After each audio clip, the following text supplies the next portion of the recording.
بسم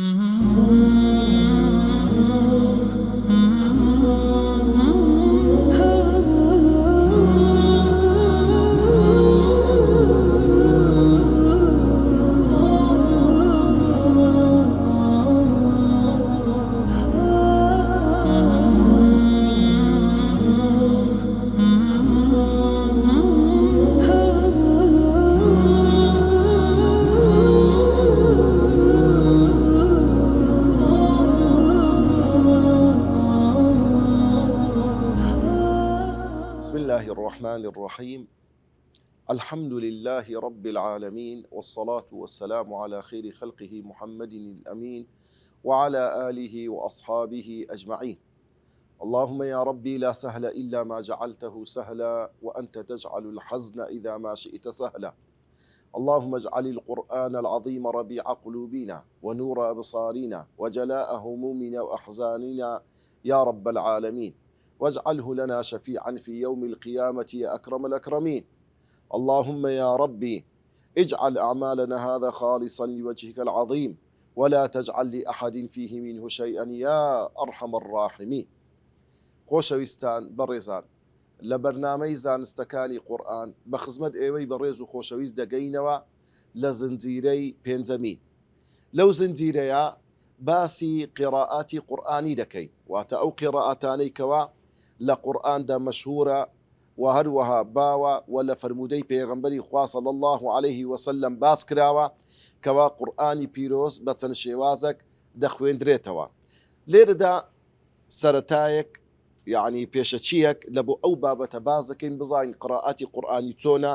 و بەڵگەکەی چییە و چەند زۆری هەیە. ئەو بابەتانە بەوردی باز دەکەین، لە دواییدا دەینە سەر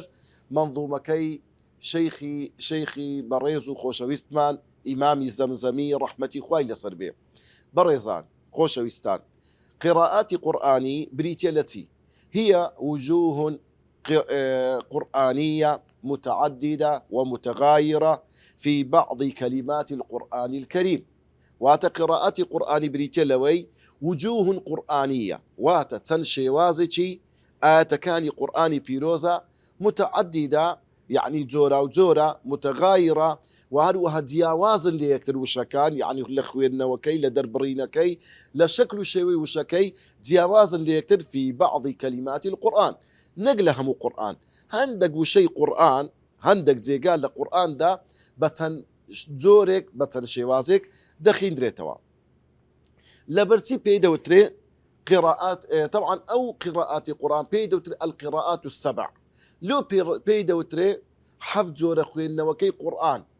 يعني سبع القراءات، يعني القراءات السبع لبروي لاشتهارها، لبروي زوز المشهور باوا أو قراءة قرآني حفظ زور مان هي كقراءات متواترة لويا زياترج، يعني أويك الري بيدرا وبو حفظ قراءة إنسان بيخينتو قرآن دروستو وبيغنبري خوا صلى الله عليه وسلم بو حفظ زور قراءة لبو الصحابة كان يخينتو كمتواترة دستا ودست هاتيا لبو الصحابة كان بيغنبر صلى الله عليه وسلم. سي قراءة كشمان هي كبيدة وتري مشهور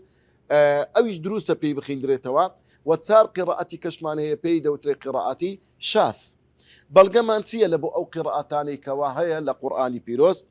أبي كري كعب رضاو رحمتي خوالي للسلبي دفرمي كنت في المسجد فدخل رجل يصلي.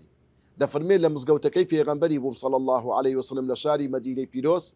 بياوي كاتا ناو مزقوتكا دستي بقرآن خوين قرآن خوين دركر قرأ قراءة سوى صاحبه. دفرميكا دستي بقرآن خين كاتك دي تنبياوي شكش هات بجوري يشتب نفسي أو آتاني بياوكي كم ديخين بجوريش كسيش خين دي. فلما قضينا الصلاة كاتك لنويجبوينوا، يعني جارة بيج نويجيبوا دفرمي بجورك أو بياو بيج نويجي كردو قرآني خين أم ننبيسبو، يعني شوا زورة شي قرآني يعني براسي غريب بولكرم لو يدفن مكة لأنه يجيبوينوا دخلنا جميعا على رسول الله صلى الله عليه وسلم بيكوا توين خزمت بيغنبري خوا صلى الله عليه وسلم. فقلت قلتم أي بيغنبري خوا إن هذا قرأ قراءة أنكرتها عليه، أو بياوا بزور قرآني خين أنكرتها عليه، يعني لكن زور غريب قد نمبس بو شوي يعني اشتكي غريب ناموب لكن من قد بو شوي نمبس بو. ودخل آخر فقرأ سوى قراءة صاحبي بيا وشكهات نفسي آية قرآن خين نفسي أو آياتاني خين بلان بشيوازي اشتري خين وكو أو بياوي يكم نبو قرآن كي خويت. فأمرهما رسول الله صلى الله عليه وسلم فقرأ پیغمبر صلى الله عليه وسلم فرماني كرد داواي كل لهردو بياوكان كقرآن يا خين دبو لكن أبي وتي بخينا أو بياوكي يكم قرآنكي خين لباشن بأوي تريشيغو أويش بقراءتي خوي خين يعني زيادة قراءتي يكا بياوي يكم إن زاد فرمي فحسن النبي صلى الله عليه وسلم شأنهما پیغمبر صلى الله عليه وسلم هردو فرموي هردو كتان طواوا إنزا فسقط في نفسي من التكذيب وبيدري والله اشتق لدرم دروز بو وتكود بقرآن كلامي خواي بي زور يعني بتفن زورك بخيندريته يعني وكو اشتق دروز بو لدرم يعني بالرابع قرآن نكا إن زاد فرمي ولا إذ كنت في الجاهلية قد بو شويش كو قمان منبو لبيغمبر كبيج بمسلمانيش وكو أو كاتي كو أشكو قمان لدل دروز بو دفرمي فلما رأى رسول الله صلى الله عليه وسلم ما غشيني پیغمبر هستی بمن کرد که دموتای منی خین دوا هستی کرد اشتق لدلم دروز بو لوی پیغمبری خواه صلی الله عليه وسلم دفمه فضرب في صدري پیغمبر اوها شقتي يعني اوشي لسنقم دا دفرمه ففيضت عرقا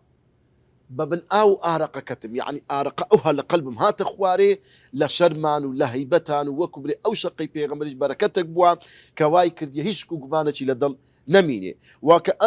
وكأنما أنظر إلى الله فرقا وكو أوي هزبكم أمن يعني اشتكي زور غلط يمكن برامبر بخواي سبحانه وتعالى وكو أوي بتساوي خوم هزبكم بقوري عظمتي خواي سبحانه وتعالى إن زاد فرمي فقال لي پیغمبری خوا لکوتای پی فرمومو وتی يا أبي أرسل إلي أرسل إلي أن أقرأ القرآن على حرفي دفرمي أي أبي خواي سبحانه وتعالى جبرائيل لبو من نار كقرآن بخين بيك شواز يك شوازي قرآن كدهات وخوار بو شوازا قرآني بخينم فرددت إليه أن هون على أمتي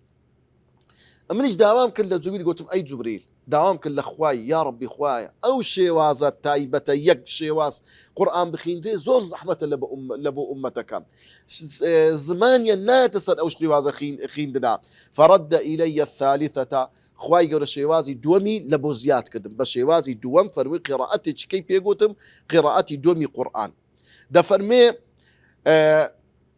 فرددت إليه أن هون على أمتي دوام كل أخواي يقول فرمي يا ربي خوايا لس أمتكم آسان تركا باشيوازي يشتريج لقرآن هبي فرد إلي الثالثة شيوازي سيمي قرآن شي لبو بيغو تم جبريل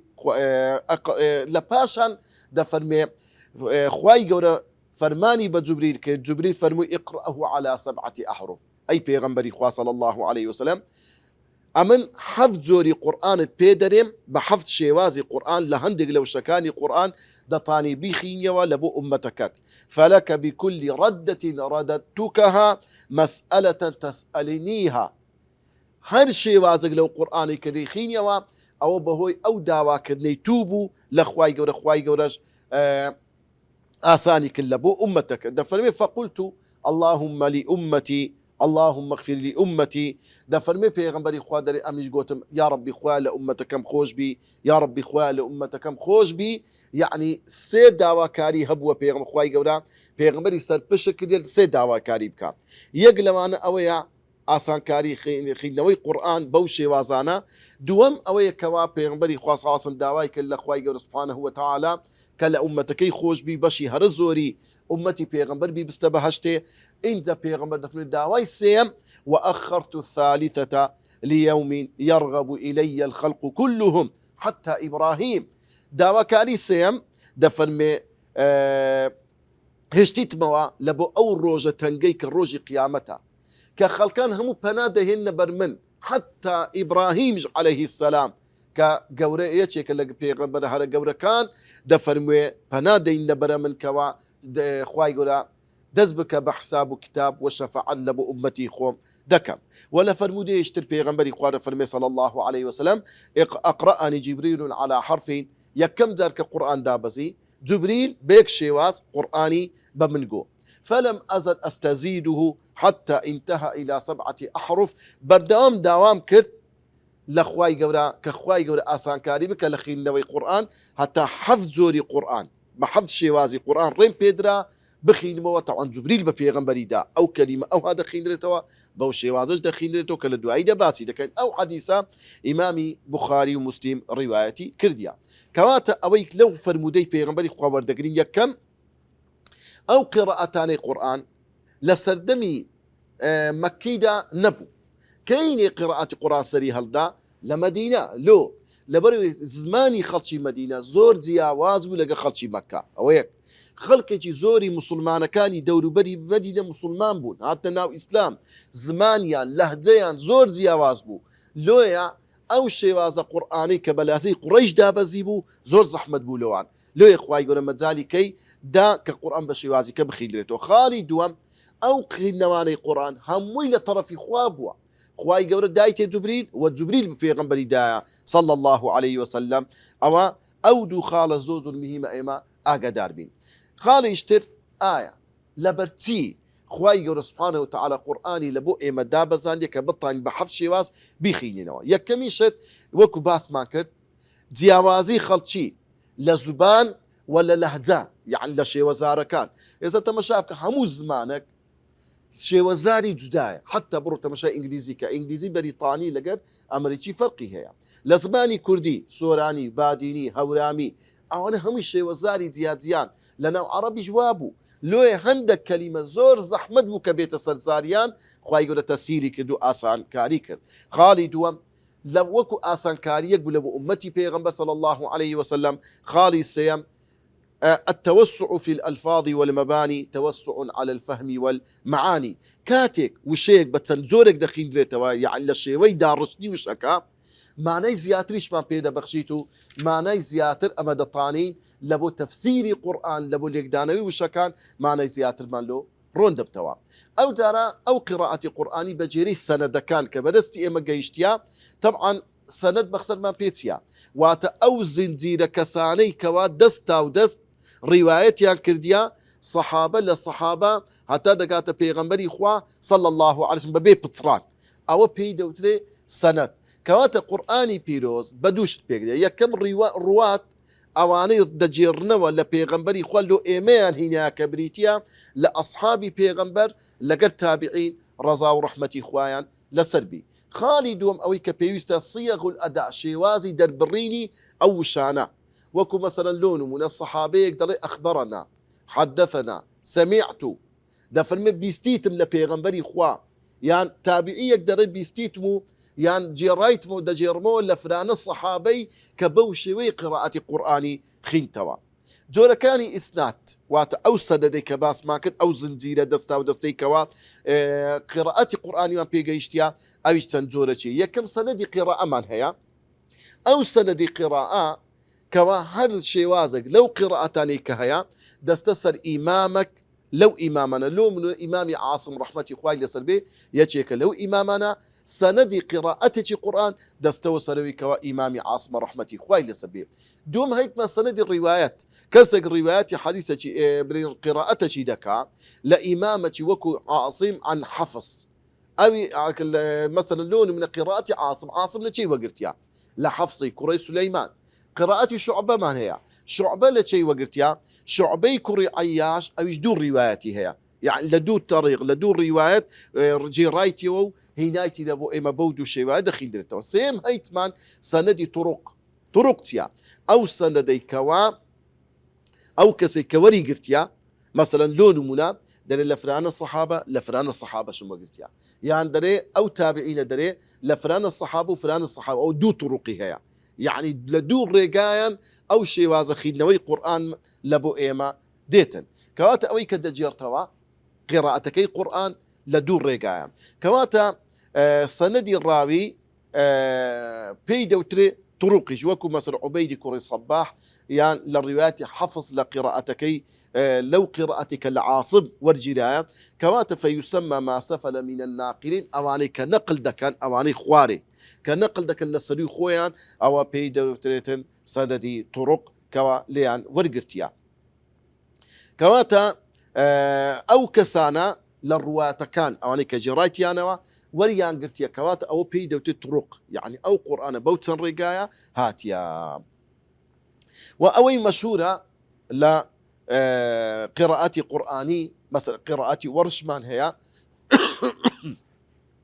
ورش عن نافع مثلا ورش لشيء وقتها لنافع مثلا لون من من طريق الأزرق أو الأصبهاني أو لترقاتي وقتها لطريق أزرق يعني أصبهاني وقد يراد بالطرق الكتب يعني زود زي رواية أو دوسينان مثلا من طريق الشاطبية أو الدرة طبعا دو كتابة كدري من طريق الشاطبي عن الكتاب الشاطبي بوشيوية هاتي يندري إلى طريق طيبة الدشر هاتيا كواتا أمدو طريق معنى طريق الراوي أو الروايات دكا يان طرق ما بس بي كتابة لكتاب والدجيرة أو قراءة القرآن طبعا دابج نبي لبو سيد زوري بسرشي سيد زوري سرشي معنى قراءات متواتر معنى متواتر سيا هو ما نقله جمع لا توافقهم على الكذب عن مثلهم إلى منتهاه وهو غالب القراءات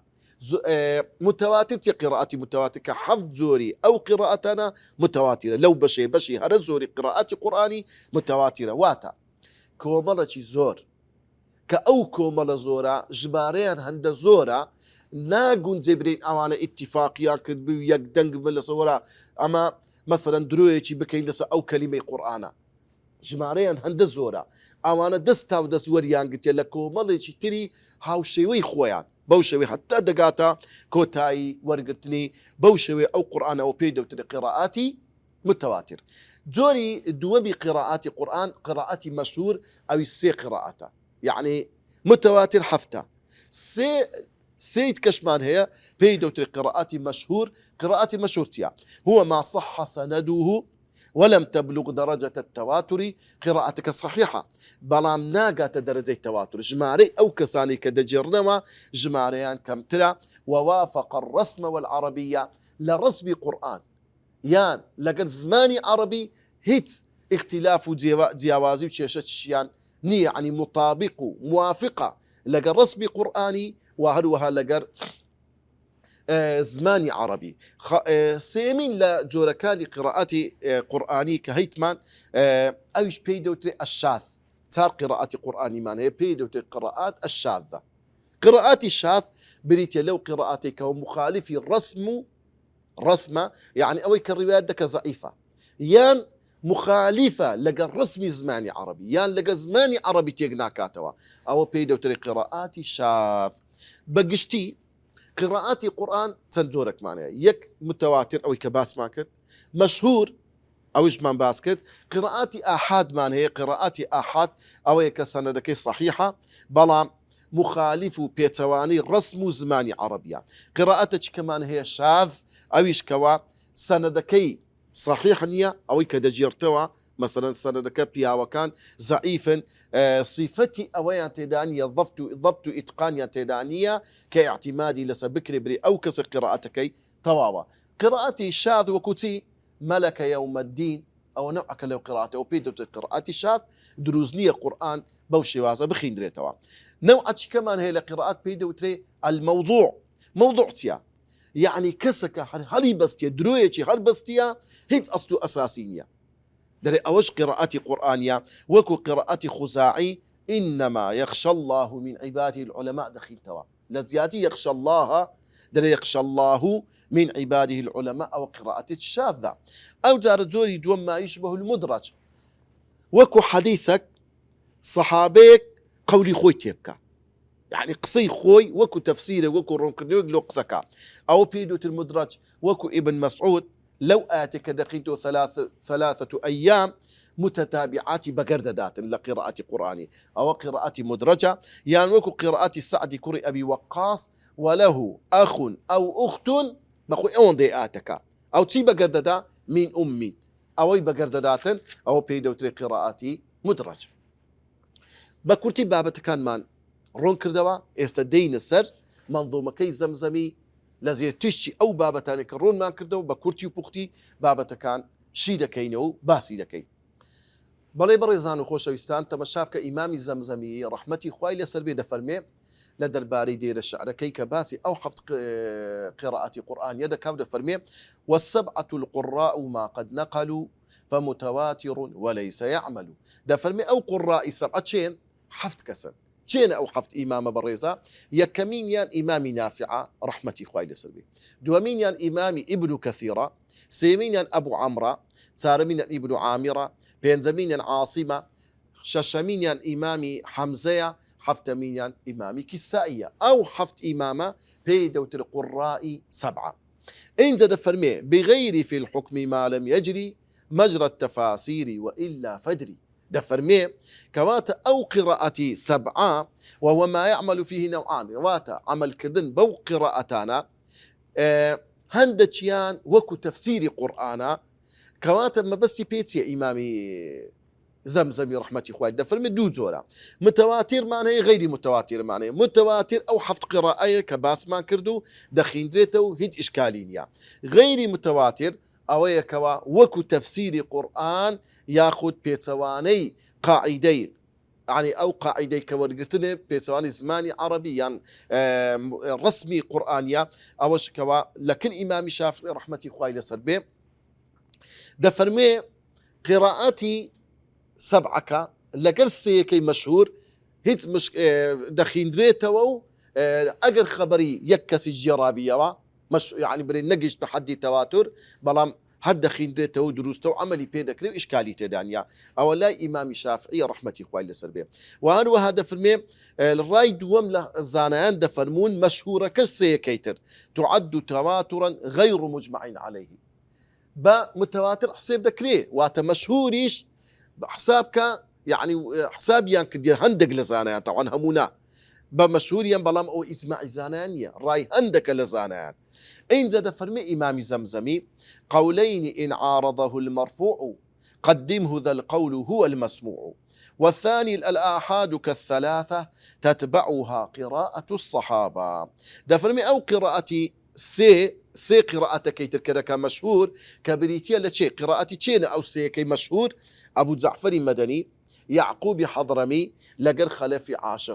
خلف العاشر أو سي أو قراءات مشهورة دفرمي فرقتي لبين قراءاتي فرق ديواتي لبين سي قراءتك لقر حفتك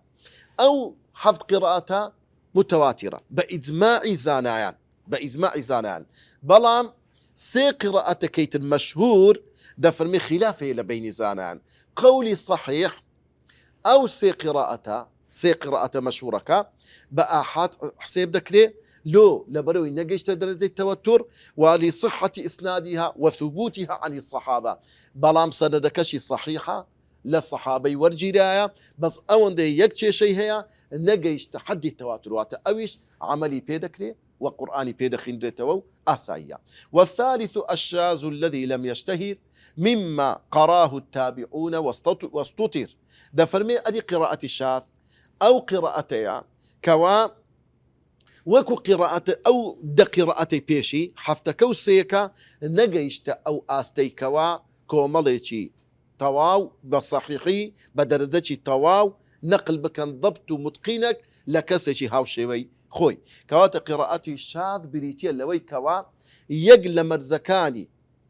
ورقرتني أو قراءتي تيدانية كبريتيا لصحة القراءة وات قراءتك الصحيح بي وات ورجي رابي لكسشي باور بيكراو للصحابة كان لويا أوي كهاتو لا حديثي إمامي بخاري ومسلم كابن مسعود أبي درداء لو آتك أخواي قرد فرمي والليل إذا يغشى والنهار إذا تجلى وما خلق الذكر والأنثى أو آتك بوشيويا أو كود خينا وابن مسعود أبي درداء والذكر والأنثى أو هذا خينا أو قراءتك الشاذة حتسند البخاري ومسلم شاتيا بلام قراءتك الشاذة لو لمخالفتها رسم المصحف تكلم مصحفي أو مصحفي كدنسراوة بوشيوينيا كوات قراءتي الشاذش چار قراءة إيشي قراءة شاذة كان ابن محيصين أعمش حسني بصري لقر يزيدي أو چار كسا أو أنا قراءة كان شاذة كوات اللي بصانة تمشابكا إما قراءة كان صحيح من هي صحيح الإسناد من هي شاذ من هي لباشان إمام زمزمي دفرمي وليس يقرأ بغير الأول وصحة الإسناد شرط ينجلي دفرمي وليس يقرأ بغير الأول قرآن نابي بخين ذاتوا إلا بزوري يكم نبي كمتواترة وصحة الإسناد صحتي يعني أو سندي قراءات يعني صحبونكي شرطة الرون أشكرايا ينجلي واترون أشكرايا دبي سندكي صحيح بيتو هيك شيء نبي كواتا لير دا برزان خوشويستان زان سخوازان براسي دو خال هي بيست ام اماجي بيبي يكم دبي هر قراءتك دخين ذاتوا موافق قراءي عامي قشتيبي مثلا لون منا استا قراءتي اما كإمام حفصة لنا وكردستان ولا عراق وتقريبا لشرق الأوسط بقشتي دخين ذاتوا واتاكا حتى بقراءات سبعش اگر يعني نخي دوتكلو بلبلو فوزا وشي دروز دبيتن لو يزانا براسي زانا دلين نابي انسان لا يعني دربتيتن لو قراءة عام وقشتي كوخلق دخينتو لو يتبشاكل لحرمي بهيزنا عشي قراءتك ناخي دتو يك قراءتي إمامي حفظ طواو خل اللي سأوي دخين توا خلتي مغربي بقراءتي قالون يعني ورج دخين نوا هر كسك بقراءتي سائد وقشتي ولاتكي خوي واتاك قراءتي الشاز نخين دوت كدبت شيش أو فوزا حتى لو بيني خلتي مزقفتتي ما مستاكيان نيجي مغربي بقراءتك ذكرت نيجي عشاي بقراءتك ذكرت نيجي سبيهي بقراءتك ذكرت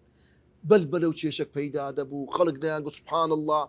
آيات يلا بالراس ذكر دواء لو ما مستاكي كاكا وشي شي دروز مكة نابيتن يعني تو خلق خاطر مزقفتك اگر خلقتي مأمومي دياري كدا ونبيتن براسي خلق شكوكو ما دروز دكاتن يعني لو نيجي لو انسان دبي بهيك قراءتي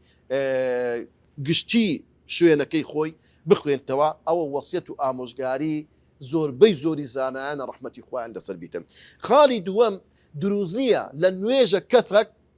يقبو شبة قراءة بخين توا مثلا كابرا بيج نويجي دكا بسم الله الرحمن الرحيم الحمد لله رب العالمين الرحمن الرحيم مالك يوم الدين ملك يوم الدين او قراءة مثلا ليق نويجي دو هدو شبيكو بخين توا زانا اندرين او باجنيا انسان بقراءة بخين توا عند مردكاني أو قراءتاني قرآني دفرموه له شهرة الرجال الضبط وفاق لفظ العربي والخط دفرموه مرجي قراءتي قرآني شروط كيتي يكم قلت ما صحة الإسناد له شهرة الرجال الضبط واتا دبي الضبط يقلو شتاني كميهما أو كسي الروايات دكا كسي أهلي ضبط بمعنى دي الضبط واتا كسي باور بيكراو بي زانایان لو كسانان جرابي كحديثي ليه ورد جيري أو خالي يكام وفاق لفظ العربي والخطي وهذا ودي موافقي زماني عربي بزماني عربي واتا للصرف والنحو أو بابتانا درنتي لقاعدي نحوي ولقاعدي صرفي والخطي وموافقي خطي زماني عربي بتن وكو إمام ابن جازريج دفرمي فكل ما وافق وجه النحو وكان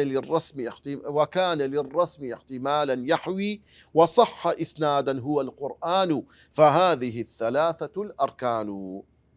ولباشان أو قراءتاني لبيغمبري خواه صلى الله عليه وسلم وارد بكرتو بختي باسي آماج بهندكي دكين وكو إمامي زمزمي رحمتي خواه لسبب نمون بهندك دينتو دفرمي وعقد الحاكم في المستدرك بابا لها حيث قرأ بملكي دفرمي إمامي حاكم رحمتي خواه لسبب كتابكي خوي بناي المستدرك دفرمي يك بابي دياري كديا كدفرمي بيغمبري خواه صلى الله عليه وسلم تون مالك يوم الدين بملك يوم الدين خين توا طبعا إمامي حاكم شيا عبد الله كالحاكم طبعا لقبه أهلي حديث تل لقبة يان هبوا الناس ناو بجيري شارزائيا لحديث أو لقبيان دا إمامي حاكمش طبعا ناوي أبو عبد الله بوا بلام لقبي حاكمي دراي لحديث كخاوني كتابي المستدرك لصالي سارسة بينزي كوتي وفاتي فرموا لپاشان دفرمي كتابش لو كتابي خوي لا كتاب يعني لكتابكي خوي بشتي كتابكي بناوي اسمي بناوي التفسير دفرمي لقراءات قرآني دستي بيكرديا لو يندري دفرمي ملك يوم الدين بهما شيواتو كحديثك إمام أبو داود وترمذي رواياتي كردوا لبيغنبري خاص الله وسوى إمام حاكم شينايتوا لمستدرجي خوي كذا الصراط رهن وننشز كذلك لا تجزي بتا يا محرز دفرمي وهروها كلمة الصراط خندرايتوا دفرمي طبعا كلمين مليك قراءتي يكل قراءتي 10 دخيندتوا لكن مالك ومليك خندرايتوا وهروها تسواريا لوانا دفرمي لتسوار لو دا قرآنا ما دخينو بمالك أو يتدخينو بملك وهروها الصراط لقراءة 10 خنديت أنا بصادة تواو الصراط وهندك دخينو كإمام قنبل أوج لابن كثير دجرته ودفرمي بسين دخيندته صراط صراط هروها خلف لإمام حمزة دخينتوا بس لبيني صاد الزراط الزراط يعني لبين الصاد والزئت يكردك بيكو دخينتوا كلمة رهان فرهان مقبوضة كالصورة بقرة خواي قدينايتي برهن خندرايته أوش قراءة ابن كثيرة وهروها لقرآن ننشرها هاتيا لو قصي زنديبونوي خلشي قندكا كان لا قصي عزير بيغمبر مشهورة لقرآن خواي قرا بننشرها هاتيا لقراءة برين قشتي وننشزوها راء أكيد كان الزاء أوش قراءة ابن عامر وعاصم وحمزة وإمامي كسائية رحمة قوائل سربية وهنوها لا تجزي دفن بيجزيج دخين دريتوا أوش قراءتي 10 كدخين دريتوا بيجزي تأكيد كان يا كلمة يا دفن يا محرزي محرز معناتها يعني أي أو كسيكوا حافظي اشتكي وردقري وتيدقي محرس واتا أو كسي بد علم زاني زانياري بدس دينيتن لباشان دفرمي رحمتي خواي لسربي كذا الصراط دفرمي أيضا بفتح ياء أن يغلى والعين بالعين برفع الأولى والعين بالعين برفع الأولى دفرمي أيضا بفتح ياء أن بخوي خواي يقول القرآن دفرمي ما كان لنبي أن يغل دفرمي كلمة يغل بفتح يا أكهاتيا كوش خين درايتوا أن يغلى واتيا أكيد كان ضم أوش قراءة ابن كثير وأبي عامر عاصمة رحمة خواي لسربيم لقرآن وكتبنا عليهم أن النفس بالنفس والعين بالعين أو قراءتك والعين بالعين خين درايتوا أوش قراءة إمامي كسائية وأروى هذا فرمي درست تستطيع من أنفسكم درست تستطيع من أنفسكم بفتح فاء معناه من أعظمكم ده فرمي وأروى كلمي درست لقراءة 10 إلا ابن كثير أبو عمرو ابن عامر نبيتن خين ديتو درست طبعا لقرآن هاتيا وتستطيع هل تستطيع هل تستطيع ربك طبعا لصورة مائدة خواي يقول هنايتي ده فرمي كوش دخين ديتوا هل تستطيع ربك يعني ربك أو بزانا ليلة قراءة واتا ربي ربك بربي خين دايتوا وهل هذا فرمي يكشت اللواني دخين ديتوا من أنفسكم لقد جاءكم رسول من أنفسكم عزيز عليه ما عنيتم حريص عليكم ده فرمي لقراءتك كو دخين دريتوا بفتح فا كو أنفسكم معناتي أنفسكم أي أعظمكم واتلا كسيتي زوزو بريز وقورا لناو إيوا أمامهم قبل ملك صالحة بعد سفينة وهذي شذتي ده فرمي وهروها قراءتك هي دخين دريتوا والتي أمامهم قبل ملك صالحة ده فرمي للصورة كهف كدفن وكان وراءهم ملك دفن لبيج ايوا ملكك يا هر سفينتي باش بيتن غصبا عن داجيري لك دفرمي دخين كويان خينتوا امامهم قبل ملك صالحة بوشي خين دايتوا بعد السفينة لدوي وشي سفينة او زياد كريا بلام دفرمي اقال ليبي او قراءتك شاذة واروها سكرى وما هم بسكرى ايضا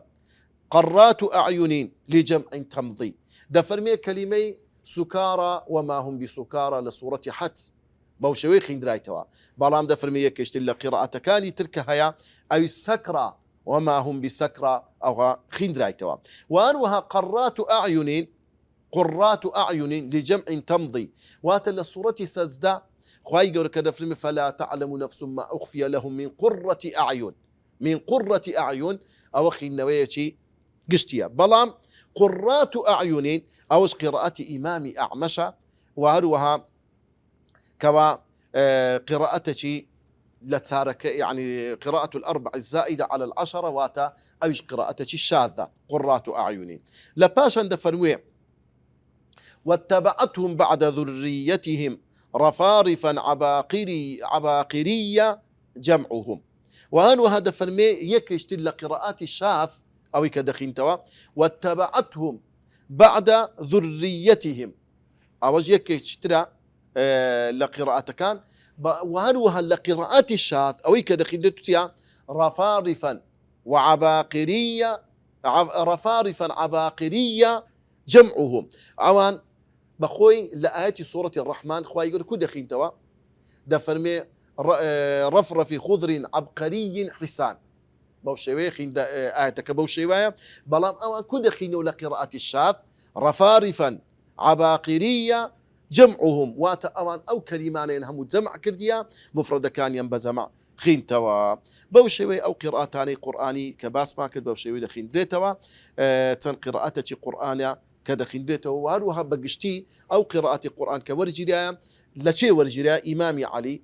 امامي عثمان كري عفان ابي كري كعب زيد كري ثابت ابن مسعود ابو زيد انصاري ابو الدرداء معاذ كري جبل ابو هريره ابن عباس عبد الله كري ابن السائب قريشي أو يازك سل الصحابة بقشتي قراءة قرآن يلي ورجلها لتابعين يزيد كري قعقاع الأعرج عبد الرحمن كري هرمز مجاهد كري جبري المكي عطاء كري أبي رباح سعيد كري جبير عكرمي مولاي ابن عباس أسود بن يزيد أوانا لتابعين برين قراءة قرآن للصحابة ورقلتيا كزي موثوق أواني كشاذن كورد جيري شاذ للتابعين طبعا حسني بصري زري كري حبيش علقمي كري قيسي نخعي مسروقي كري أجدع عبيدي السلماني بوشيويا أوانش قراءتيان شاذة دفارينو لخواي قورا خواي قورا موفق سركوتو مامكا وشارزا مامكاتن لا ئاینی خۆی بە تایبەت لە قورئانی پیرۆز ئاخیر ئامۆژگاری لە ماوەی چی زۆر کورت و پوخت داوا دەکەم لە ئێوەی گەنج و بەڕێز زانستخوازان زۆر مهمە شارەزای قورئان بن یعنی ئەگە هیچ نەبی قراءەتێکی حەفظ وەربگرن لەکن کەسێکی شارەزا لەو بنکانەی تەحفیز گەلێک زۆرە لەوەی بزانی قراءەتی قورئانی چییە يعني قراءتي حفظت كخين دقطاني شعبي بخين طبعا شعبة عتن كلمات بيصت كلمات تقريبا لو دورو بري جيا لقر حفظ زور بأساين طلبة دطاني بخين توا براستي زوزو ضرورو جرنجا إنسان شارزاي هندق لو قراءتي قرآن هبيتا خاي قولة محفوظ سركوتوي دنيا وقيامة مامك وصلى الله وسلم على سيدنا محمد وعلى آله وصحبه أجمعين.